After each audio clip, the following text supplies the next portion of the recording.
Hello guys, আমরা ধান কাটছি এই মুহূর্তে।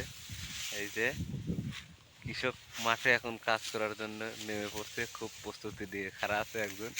আমরা এখন পাল্লাপাল্লি করে ধান কাটবো, এই ধান কেটে চলে যাব।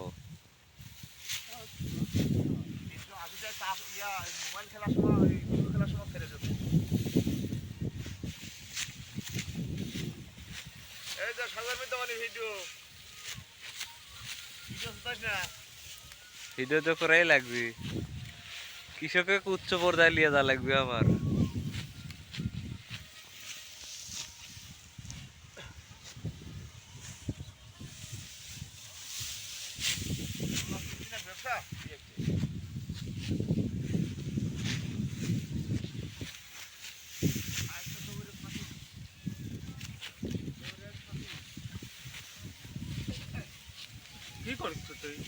ভিডিও করছি, ধান কাটা উচ্চ পর্যায়ে তুলে নিয়ে যাচ্ছে। এই যে